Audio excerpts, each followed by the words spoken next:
oui, ils sont sages, qu'il y ait un enseignant ou pas d'enseignant, ils sont très réglés, ils appliquent tout à la lettre, mais les enseignants aussi. Hein. Donc les enseignants suivent des fiches vraiment point par point pour les apprentissages. Les enfants finalement c'est pareil.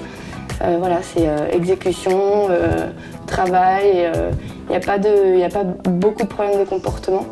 Dans la tenue des cahiers, dans les ardoises, ils ont toujours plein de craie.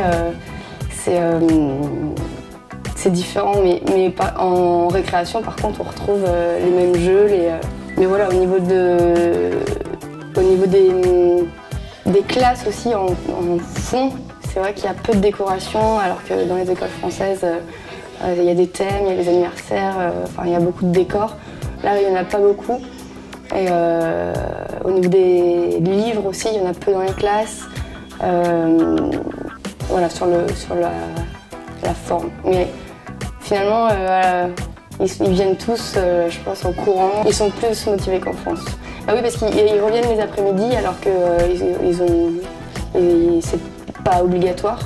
Et c'est eux qui le souhaitent. Et ils viennent et ils sont contents de venir, ils se tiennent bien.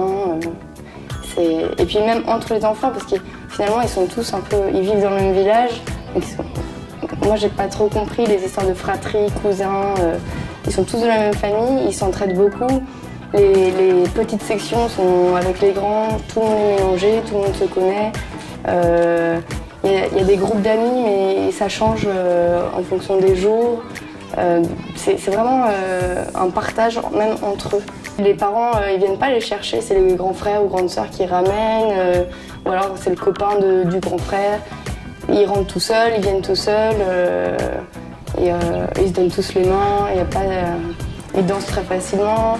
Voilà, il y a une solidarité entre eux, c'est émouvant à voir. J'aimerais bien je vais y retourner quand je ne sais pas, mais c'est sûr que j'y retournerai.